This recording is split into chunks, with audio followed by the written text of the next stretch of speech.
Assalamualaikum warahmatullahi wabarakatuh. Waalaikumsalam warahmatullahi wabarakatuh. دعونا نشكر الله الذي هرق قلوبنا وهرق أكلنا حتى نمنح القوة للقيام بهذا الحدث.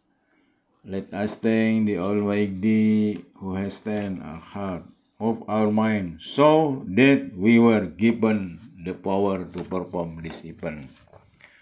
Marilah kita panjatkan puji syukur kehadirat Allah Subhanahu wa Ta'ala yang telah menggerakkan hati kita, menggerakkan pikiran kita sehingga kita diberikan kekuatan oleh Allah Subhanahu wa Ta'ala untuk melaksanakan dawuhnya.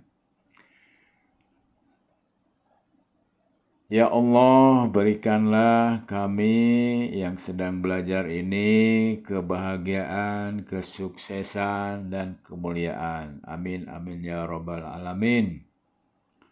Ya, Allah Subhanahu wa Ta'ala memberikan hadiah kepada orang yang beriman dan beramal soleh di dunia itu. Yang pertama digembirakan, yang kedua diberikan kebahagiaan, yang ketiga diberikan kekuasaan, yang keempat diberikan rezeki yang mulia, ya, yang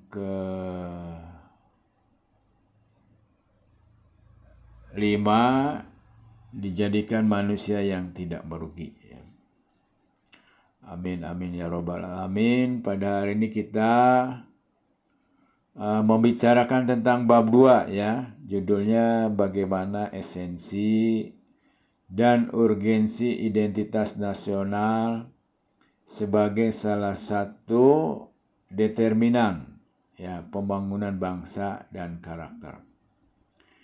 Dari judul itu harus kita pahami yang pertama adalah esensi ya. Esensi itu adalah hakikat, inti ya, hakikat atau inti atau hal yang pokok ya. Kemudian urgensi adalah keharusan yang mendesak ya. Kemudian arti yang kedua itu hal yang sangat penting, urgen ya. Kemudian di sini judulnya ada yang dikatakan determinan. Determinan itu adalah faktor yang menentukan. Kemudian yang kelima, identitas. Identitas itu jati diri ya. Jadi manusia itu ada dua tipe. Yang pertama jati diri dan yang kedua citra diri. Apa bedanya? Orang yang punya karakter jati diri itu dia kokoh pendirian, ya, percaya diri terhadap dirinya sendiri, ya. Jadi kalau sesuatu yang dilakukannya itu adalah dianggap benar, sudah proses berpikir, maka tidak peduli apa kata orang. Kemudian yang kedua, manusia tipe yang citra, ya, pencitraan. Selalu bingung tentang dirinya karena sering galau, ya. Sering galau, aduh bagaimana ya saya menurut orang lain, begitulah. Jadi hidupnya tergantung kepada penilaian orang lain. Nah itu kesiksa ya. Nah itu ya. Nah orang-orang yang menjadi tokoh adalah orang yang punya wataknya itu jati diri. Oke, itu ya. Saya ulangin lagi, esensi itu adalah hakikat, bisa inti, artinya bisa hal yang pokok. Ya. Kemudian yang kedua, urgensi itu adalah keharusan yang mendesak, ya. Hal yang sangat penting. Kalau determinan itu faktor yang menentukan. Ya. Kemudian identitas adalah jati diri. Ya. Jadi bagaimana esensi atau hakikat dan pentingnya begitu ya identitas nasional sebagai salah satu determinan, ya, faktor yang menentukan pembangunan bangsa dan karakter. Pembangunan itu adalah usaha sadar dari suatu bangsa atau seseorang yang terencana, sistematis, dan menentukan tujuan, ya. Jadi harus ada tujuan yang ditetapkan. Karakter itu adalah ciri khas seseorang yang membedakan dirinya dengan orang lain. Ya, ada karakter bagus, ada karakter jelek. Itu ya, jadi harus kita pahami. Kemudian tujuan dari pembelajaran bab 2 ini adalah memiliki sejumlah kompetensi. Ya. Jadi kompetensi itu adalah akumulasi dari pengetahuan, ya, kemudian sikap, perilaku, dan psikomotorik pada seseorang terhadap sesuatu. Ya. Kompeten. Jadi kompeten itu mampu. Ya. Jadi yang pertama adalah memiliki sejumlah kompetensi, yakni peduli terhadap identitas nasional, ya, sebagai salah satu faktor yang menentukan dalam pembangunan bangsa dan karakter yang bersumber dari nilai-nilai Pancasila. Nah, nilai-nilai Pancasila itu adalah nilai-nilai yang ada di dalam sila-sila yang 5 Pancasila itu, ya, dari ketuhanan yang Maha Esa, bahwa bangsa Indonesia itu adalah bangsa yang beragama, begitu ya. Meyakini adanya Tuhan, berbeda dengan misalnya komunis. Komunis itu tidak meyakini bahwa ada Tuhan. Ya. Kemudian karakter itu, ya, karakter dan watak, ya. Jadi kalau watak itu bahan baku. Meja itu bahan bakunya bisa dari kayu, bisa dari meja. Nah, itu. Nah, bentuknya itu adalah karakter. Meja atau kayu atau besi dibentuk bisa menjadi meja, bisa menjadi kursi. Nah, bentuk kursi dan bentuk meja itu adalah karakter. Karakter dalam diri seseorang itu terbangun atas kebiasaan-kebiasaannya. Jadi yang pertama itu karakter dibangun dari gagasan. Tuh, ini ada tamu dulu.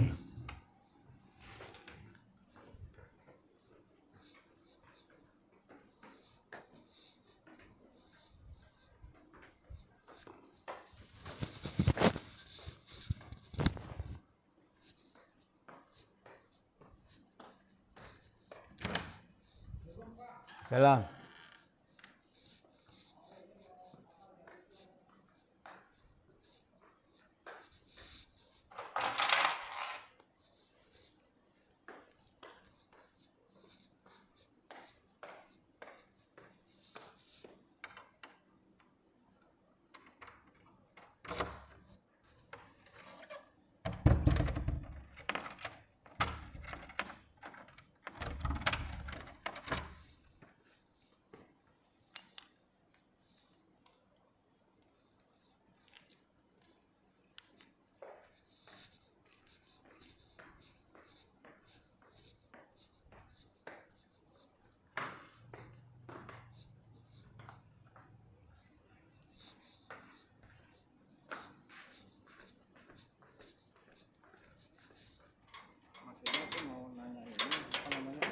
Katanya tadi tuh Bosnya nggak kesini? bosnya lagi ada perlu dulu apa tadi tuh disuruh kesini, tapi nanti dulu saatnya ada perlu kayaknya.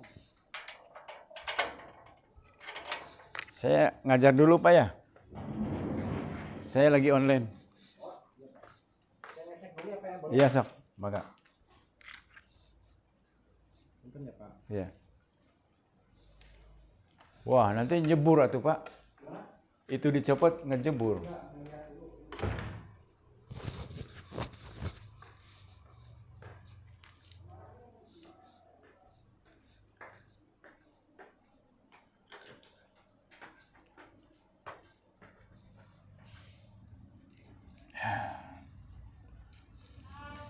Maaf nih ada gangguannya. Nah itu ya, jadi karakter itu dibangun atas gagasan. Saya harus disiplin. Gagasan menjadi tindakan yang terus-menerus dilakukan menjadi kebiasaan. Kebiasaan yang berlangsung cukup lama akan menjadi karakter. Nah, karakter itulah yang akan merubah nasib. Nah, jadi masing-masing profesi itu ada karakternya. Politisi karakternya berbeda dengan pedagang, ya, dengan dokter, dengan guru, dan sebagainya. Inna Allaha la yughayyiru ma biqaumin hatta yughayyiru ma bi anfusihim. Ya. Allah tidak akan merubah nasib suatu kaum apabila kaum itu tidak merubahnya. Kemudian yang kedua, mampu menganalisis. Menganalisis itu mengurai, ya. Mengurai apapun, manusia, binatang, tumbuh-tumbuhan, ya. Mampu menganalisis esensi dan urgensi identitas nasional sebagai salah satu determinan dalam pembangunan bangsa dan karakter yang bersumber dari nilai-nilai Pancasila. Kemudian yang ketiga, mampu menyajikan hasil kajian konseptual dan atau empiris, ya. Empiris itu berdasarkan pengalaman, ya, terkait esensi dan urgensi identitas nasional sebagai salah satu determinan dalam pembangunan bangsa dan karakter yang bersumber dari nilai-nilai Pancasila. Ya, sampai di sini ada yang mau disampaikan? Jadi kalau kuliah tuh harus menyiapkan pertanyaan, ya. Namanya belajar itu bertanya atau menjawab, menguraikan atau merangkum, seperti itu.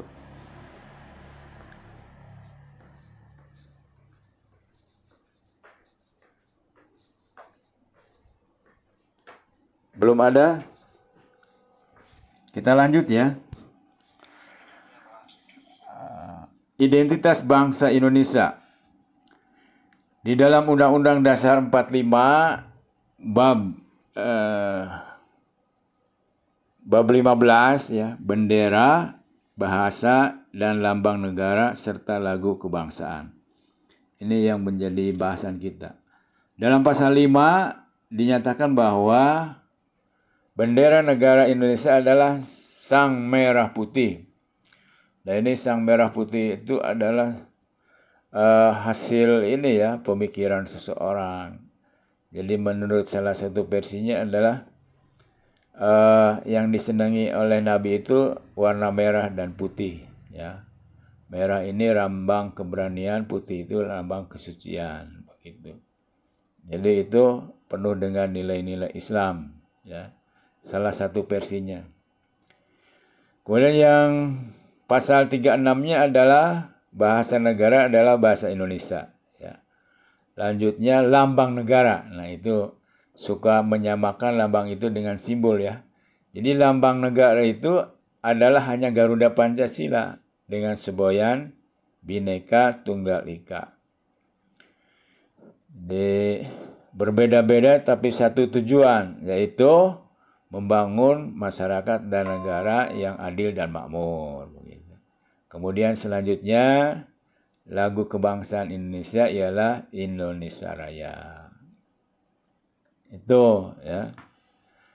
Integrasi yang pertama, ya. Integrasi nasional berasal dari kata integrasi dan nasional. Integrasi berarti memberi tempat dalam suatu keseluruhan, menyatu, ya. Dalam Kamus Bahasa Indonesia, integrasi berarti pembauran, ya, hingga menjadi kesatuan yang bulat dan utuh, ya.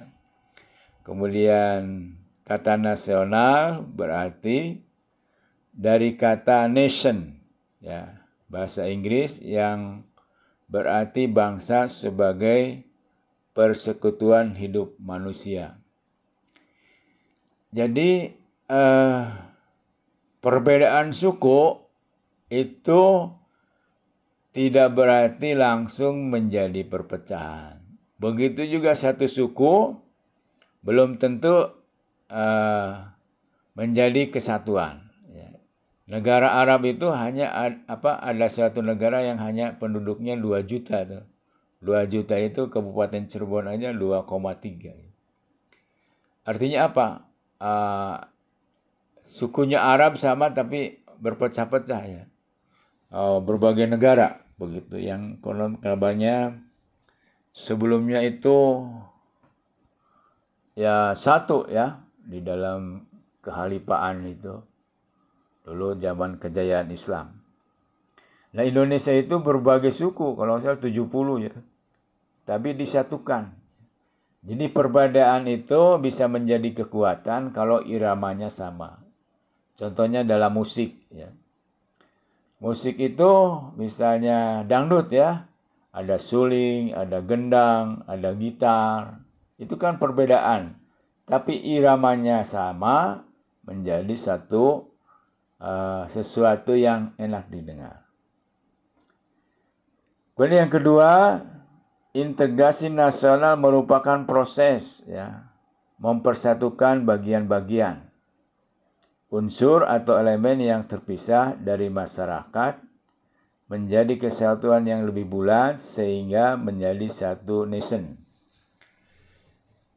Yang menyatukan itu adalah apa? Adalah Undang-Undang Dasar 45 ya, yang sudah diamandemen pada tahun 99 sampai 2001 ya, 1999.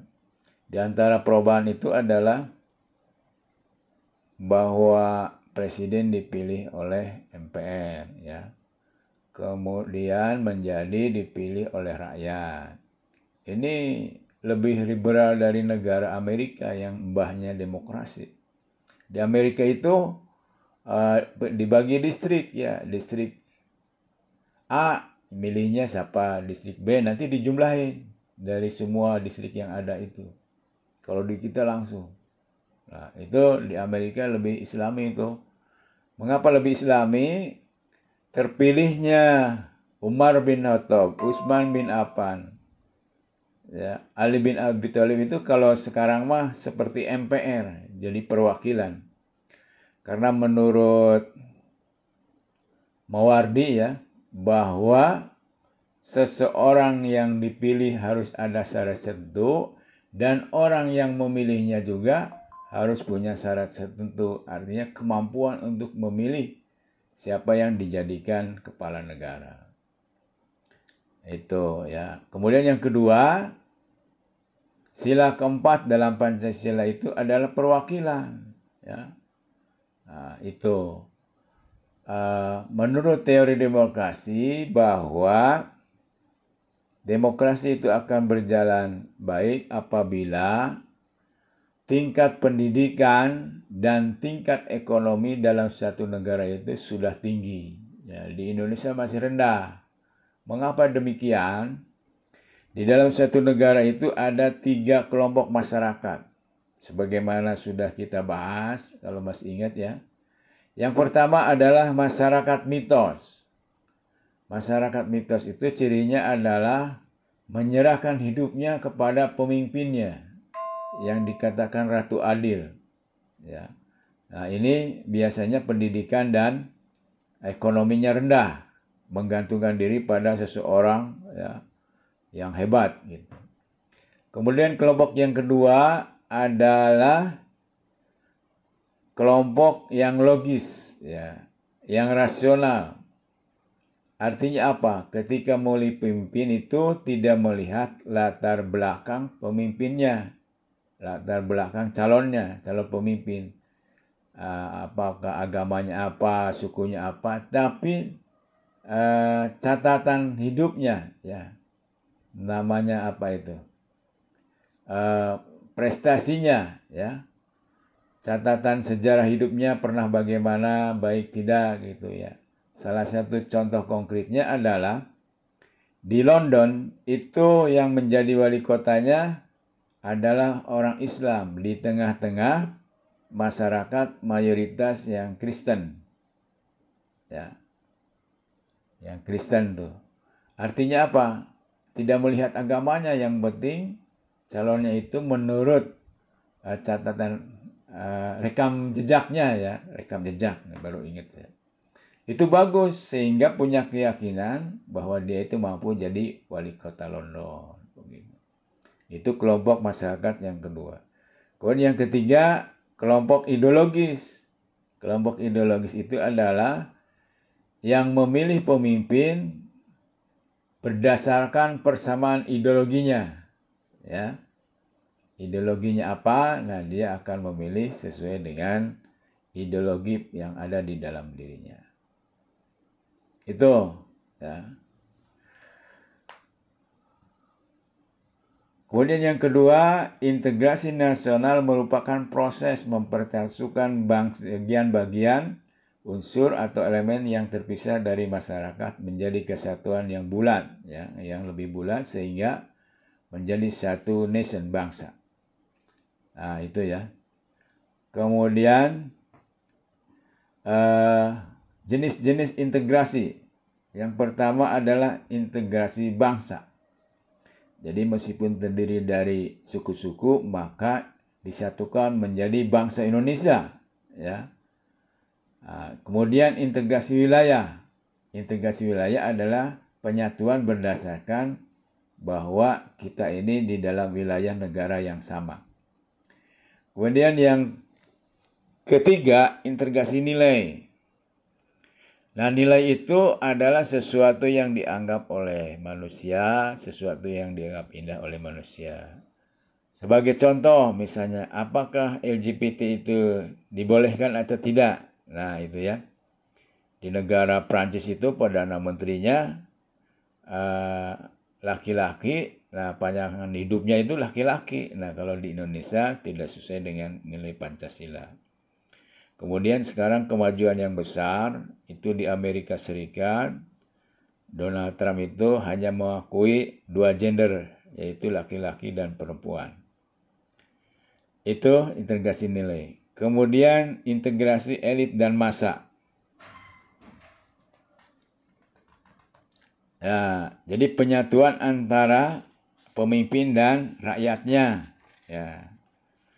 Integrasi tingkah laku, ya, perilaku integratif. Nah, perilakunya harus membangun irama yang sama. Tentunya kalau sehingga kita terhindar dari konflik yang berkepanjangan. Ya, konflik itu terjadi diawali oleh perbedaan pendapat, pemikiran. Ya. Perbedaan pendapat itu terjadi karena tiga hal. Yang pertama, data. Data yang sama bisa saja mempunyai pendapat yang berbeda, ya. Apalagi datanya yang berbeda. Kemudian yang kedua, perbedaan pendapat itu terjadi karena kepentingan, ya. Kepentingan, maka dia bisa punya pendapat yang berbeda dari si A dan si B. Kemudian yang ketiga, perbedaan pendapat itu terjadi karena sudut pandang. Nah, sudut pandang seseorang itu dipengaruhi oleh ilmu yang dimilikinya, sejarah pendidikannya, ya, kemudian latar belakang keluarga, semuanya. Semuanya yang masuk ke input di dalam dirinya itu menjadikan si A dengan si B punya sudut pandang yang berbeda. Kemudian yang keempat, dimensi integrasi mencakup integrasi vertikal dan horizontal, ya, ke atas dan ke samping.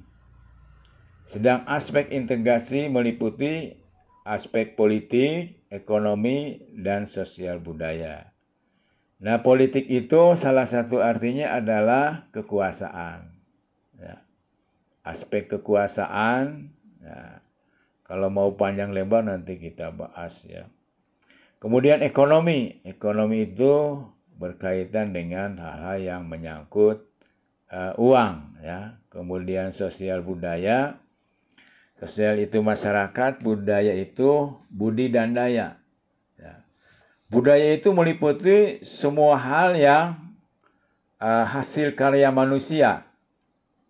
Yang hasil karya manusia itu berdasarkan akal, rasa, ya, fisiknya, pikirannya, kemudian kolbunya, kemudian daya hidupnya.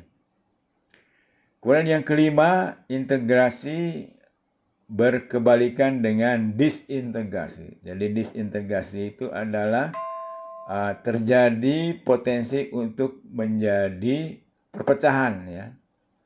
Jika integrasi mensyaratkan adanya keterpaduan, kesatuan, dan kesepakatan atau konsensus, ya. Sedangkan disintegrasi mengisyaratkan adanya perpecahan, pertentangan, dan konflik. Dan sesungguhnya konflik itu adalah sebagai sunatullah, ya. Mengapa ada konflik? Maka ketika orang berkonflik itu nanti akan tumbuh kembang. Bisa salah satu, bisa dua-duanya, ya. Artinya ada persaingan. Nah, jiwa manusia itu adalah salah satunya unsur ingin menjadi pemenang di dalam persaingan. Islam mengajarkan fastabiqul khairat itu adalah berlomba-lomba dalam kebaikan, ya. Kata Bang Din itu, makna daripada fastabiqul khairat adalah kita sebagai umat Islam harus menjadi pemenang di dalam pertandingan apapun. Nah, Islam mengajarkan surat Al-Imran ayat 200, ya ayyuhalladzina amanus biru wasobiru warobitu. Hai orang-orang yang beriman, bersabarlah kamu, kuatkanlah kesabaranmu, dan berjaga-jagalah di perbatasan. Ahli tafsir menyampaikan bahwa ketika kita ingin menjadi pemenang adalah kita harus lebih sabar daripada orang lain. Lalu pertanyaannya adalah, apa yang dimaksud sabar? Ya. Sabar itu ada cirinya. Ciri orang sabar itu ada 5. Barangkali ada yang masih ingat. Yang pertama, orang sabar itu teguh, kokoh dalam pendirian. Jadi disingkat 5 itu tete, tata, tegar. Yang pertama adalah teguh, kokoh dalam pendirian, yaitu yang jati diri itu, ya. Ketika orang teguh, maka dia tidak akan goyah oleh cemoohan orang, makian orang, ya. Yakini bahwa sesuatu itu harus dilakukan, hanya punya pijakan dasar tertentu. Kemudian ciri yang kedua orang sabar adalah tekun, ya. Dia tidak mudah bosan, sehingga dia punya kekuatan untuk memperbaiki diri, ilmunya, perilakunya, ya, dan seterusnya. Kemudian tabah itu ciri orang yang sabar. Yang ketiga adalah mampu berlapang dada, ya. Berlapang dada ketika sesuatu yang tidak menyenangkan itu hadir di dalam dirinya. Karena manusia itu oleh Allah diuji dengan kebaikan dan keburukan. Jadi ujian itu tidak hanya keburukan, tapi kebaikan juga, ya. Kullu nafsin dha'iqatul maut wa nabluukum bisyarri wal khairi fitnah wa ilaina turja'un. Ya. Mengapa manusia diuji oleh Allah Subhanahu wa taala? Jawabannya ada di dalam surat, ya. Di surat Kahfi ayat 7. Untuk membedakan mana yang lebih baik amal perbuatannya. Amalan solihan. Nah, ukuran amal itu lebih baik adalah 2 hal. Yang pertama, apakah amal itu merujuk pada Quran dan Sunnah Nabi? Kemudian yang kedua, apakah amal yang dilakukan oleh seseorang itu ikhlas tidak? Jadi 2 hal tuh, ya. Apakah merujuk pada Quran? Semakin amalan itu merujuk pada Quran dan Sunnah Nabi, maka amalan itu semakin bagus. Jadi di ranking sama dengan kuliah ya, di ranking itu siapa yang IPK-nya lebih tinggi berarti lebih bagus. Ya. Apa tadi? Nah, itu ya.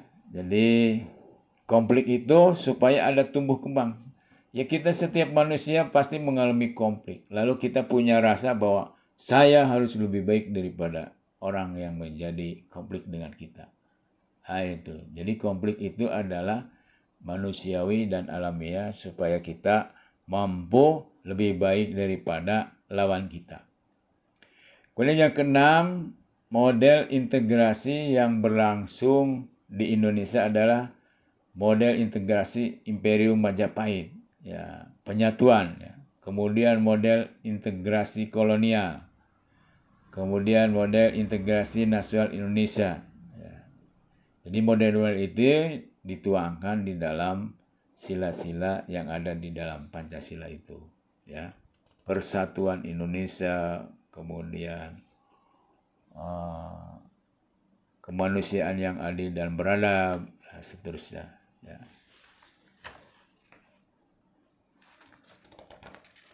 Kemudian selanjutnya, pengembangan integrasi dapat dilakukan melalui 5 strategi atau pendekatan. Yang pertama, adanya ancaman dari luar, ya, persaingan antar negara. Kemudian gaya politik dan kepemimpinan. Ya. Kepemimpinan itu adalah kemampuan seseorang untuk menggerakkan, untuk mengarahkan, untuk mempengaruhi, ya, 3 hal. Menggerakkan, mengarahkan, mempengaruhi seseorang sehingga orang itu sukarela ikut kepada kita. Ya. Ikut kepada kita.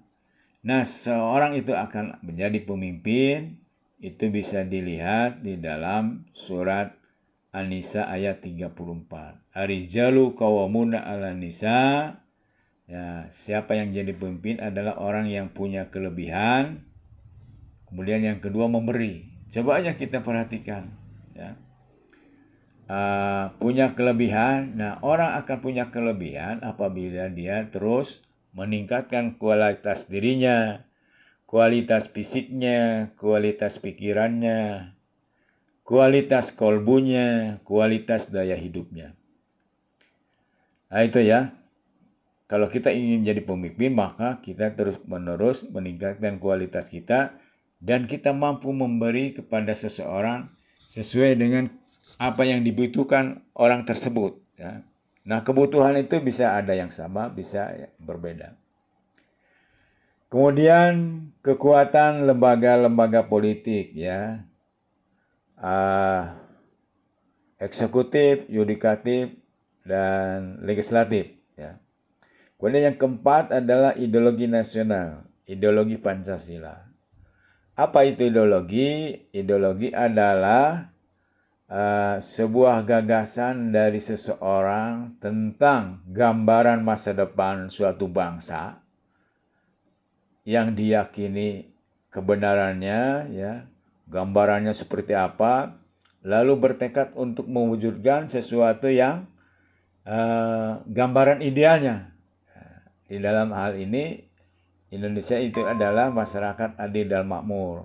Nah, jadi ideologi Pancasila adalah ideologi yang berdasarkan pada gambaran masyarakat Indonesia yang sesuai dengan sila-sila yang ada di dalam Pancasila. Ya, di antaranya misalnya bahwa manusia Indonesia itu adalah manusia yang beragama, ketuhanan yang Maha Esa. Kemudian yang kelima adalah pengembangan integrasi kesempatan pembangunan ekonomi, ya.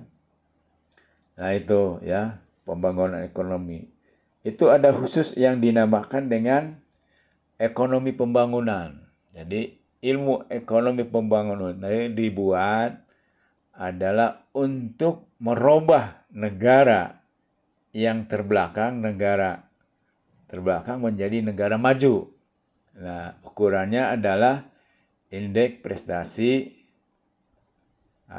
bukan indeks prestasi, ya. indeks ya. IPM, Indeks Pembangunan Manusia, Human Development Index ya, yang terdiri dari 3 unsur: kesehatan, pendidikan, dan daya beli atau ekonomi. Nah, ekonomi pembangunan itu dibikin untuk merubah itu. Dan itu ada yang berhasil dan tidak ya. Yang berhasil itu diantaranya adalah Korea Selatan, mampu merubah negara berkembang menjadi negara maju. Dan Indonesia termasuk yang gagal ya. Mengapa gagal? Salah satu yang bagian pentingnya adalah kemalasan bangsa Indonesia. Jadi kulturnya itu tidak mendukung menjadi negara maju.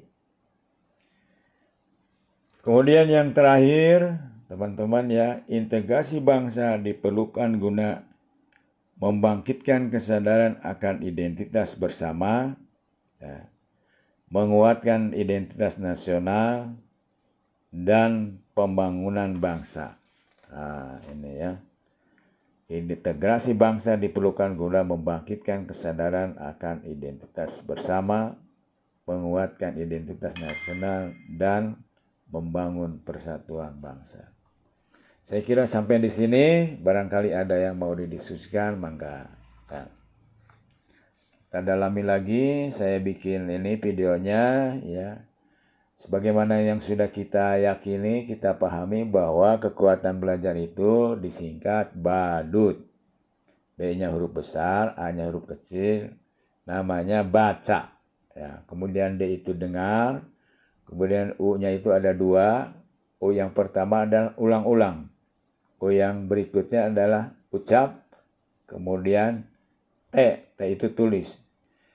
Jadi menulis dengan tangan, ya, menulis sesuatu yang kita dengar gitu ya. Kemudian mendengar dengan telinga, membaca dengan mata, dan mengucapkan apa yang sudah kita pahami dengan mulut. Dan itu diulang-ulang 4 hal itu. Mengucapkan, mendengarkan, melihat ya, membaca ya, kemudian mengucap ya. Mulut, mata, telinga, dan tangan. Terus diulang-ulang sehingga suatu saat akan menjadi ilmu pengetahuan yang melekat di dalam diri kita. Jadi nanti saya masukin ke YouTube, kemudian ada ini ya, di samping baca sudah ada bukunya. Ada yang sudah baca enggak bukunya? Saya sudah kasih ringkasannya, butuhnya yang utuh begitu ya. Saya kira itu ya, kalau tidak ada pertanyaan, kita akhiri saja. Terima kasih. Assalamualaikum warahmatullahi wabarakatuh. Ayah, no diteraskan teh? Belum. Ada apa? Iya, mangga. Lah, senang sekali saya. Tadi pas Bapak bilang lambang Indonesia itu Garuda, burung Garuda. Iya. Kenapa Indonesia pakai lambang Garuda dan arti dari lambang Garuda itu apa, Pak? Ya. Jadi burung Garuda itu adalah burung yang mampu terbang tinggi ke atas ya. Nah, itu di dalamnya itu disebutkan simbol daripada 5 sila itu, ada beringin, ada bintang ya, ada emas. Nah, itu apalagi itu 5 tuh ya. Nah, itu. Nah, jadi simbol binatang yang mampu terbang sendirian ya, dengan kekuatannya begitu ya.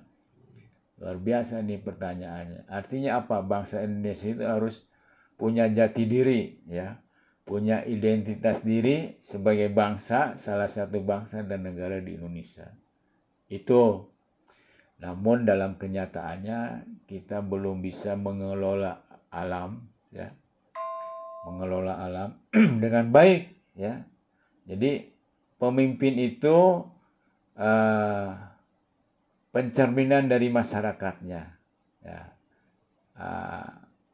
Begitu juga dibalik tuh, masyarakat dicerminkan oleh pemimpinnya.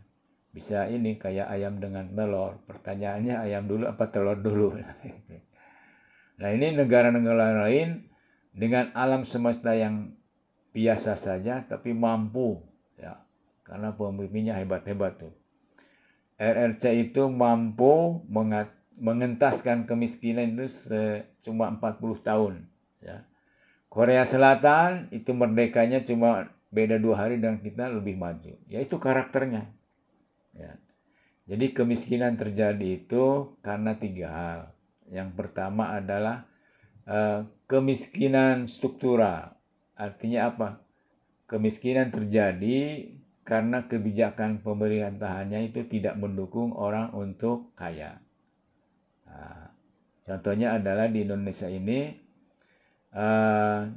kebijakannya banyak impornya. Harusnya kita mampu memproduksi barang dan jasa sehingga dari bahan baku menjadi barang yang siap pakai. Nah, itulah di situ ada proses produksi yang akan membawa kepada lowongan kerja. Bagus sekali itu ada pendapat dari ekonom ini ya, apa namanya, Indonesia Perempuan nanti kalau itu ya, kemiskinan yang diakibatkan oleh salah yang dilakukan oleh para pemimpin kita yang duduk di dalam pemerintahan. Kemudian yang kedua, kemiskinan natural, ya, karena alamnya tidak mendukung untuk orang-orangnya bisa kaya. Ya sebetulnya kalau Indonesia itu sangat mendukung. Kemudian yang ketiga, kemiskinan kultural. Ya, kultur itu budaya, karena bangsanya tidak punya karakter yang baik untuk maju. Nah itu ya, oleh karena itu Islam mengajarkan bahwa seseorang itu ditentukan oleh dirinya dan Allah Subhanahu wa taala. Innallaha la yughayyiru ma biqaumin hatta yughayyiru ma bi anfusihim. Itu surat Ar-Ra'd ayat 11. Kemudian seseorang itu dipengaruhi oleh sakilati. Sakilati itu bawaan dan lingkungan. Lingkungan itu apa? Ibunya, bapaknya, bacaan, dan lingkungan sekitar ya, pergaulan. Nah itu kalau bacaan itu mungkin sekarang di dalamnya adalah online ya. Menurut penelitian manusia ini hari ini rata-rata menggunakan waktu produktifnya untuk online sebanyak 60%. Oleh karena itu kalau kita ingin mencari uang, masuklah memanfaatkan bahwa manusia hari ini mayoritasnya menggunakan waktunya untuk online. Gaduh pulsa, kalau nggak punya pulsa ya nggak bisa. Itu ya. Jadi apapun itu adalah punya karakter. Ya. Karakter orang miskin berbeda dengan karakter orang kaya. Orang kaya itu kuat, tidak mudah menyerah dan sebagainya. Orang miskin itu pasti malas, ya, tidak gemar untuk ilmu pengetahuan dan seterusnya. Terima kasih itu ya. Jadi simbol-simbol sebagai semangat. Korea Selatan itu justru dari itu innallaha la yughayyiru ma biqaumin hatta yughayyiru ma anfusihim. Tahun 1970 presidennya itu ke Indonesia dan di antara yang dikunjungi adalah Masjid Baitur Rahim. Di situ ditulis tuh Ar-Ra'd ayat 3, Ar-Ra'd surat ke-13 ayat 11. Lalu presiden tanya, "Apa itu?" Nah itu ya. Lalu ayat itu diterjemahkan ke dalam bahasa Korea dan menjadi jargon, menjadi sumber semangat ya. Kata presidennya waktu itu, kita itu harus ada saingan dan saingan kita itu adalah Jepang. Ya. Jepang itu kalau Jepang belajar 8 jam, kita 9 jam. Kalau Jepang bekerja 9 jam, kita 10 jam. Pokoknya dilebihin satu jam tuh, maka kita akan menjadi kuat. Di Korea Selatan pernah presidennya keliling melihat, kelihatannya anak-anak sekolah itu pada kelelahan. Ya. Maka dia bikin aturan, keputusan dikurangi katanya ya jam belajarnya. Malah rakyatnya protes. Kalau di kita kan seneng ya. Kalau kita belajar di kita ini selesai waktunya habis hore gitu ya. Mereka itu karakternya kuat ingin majunya. Yang diekspor oleh Korea Selatan itu seni budaya tuh diantaranya ya, film-film Korea pada disenangi gitu. Itu ketika kita negara yang mampu mengekspor sesuatu kan kembalinya itu dalam bentuk pendapatan. Itu ada ungkapan kalau kita punya kelebihan maka ada kembalian. Artinya kalau kita punya kelebihan maka pendapatan kita akan lebih besar daripada orang lain. Oke, ada lagi? Ya, cukup. Ya, terima kasih ya. Tolong diulang-ulang. Kalau senangnya membaca, baca. Kalau senangnya mendengar, mendengar. Ya memang kita harus berkorban. Harus punya pulsa dan seterusnya. Ya. Saya kira itu. Bili ayat tutur anu teka ukur. Bili ayat carios anu teka hartos. Sasieun sabanyereun tisim kuring nuhunkeun dihapunten. Ti luhur sausap rambut, ti handap sausap dampa, ti gigir sabun cingik. Wassalamualaikum warahmatullahi wabarakatuh. Waalaikumsalam warahmatullahi wabarakatuh. Kang HPS Unstoppable. Jangan lupa pemirsa subscribe untuk keberlangsungan YouTube ini ya. SBM, sukses, bahagia, mulia, itulah yang diinginkan semua manusia di dunia ini. Terima kasih. Wassalam.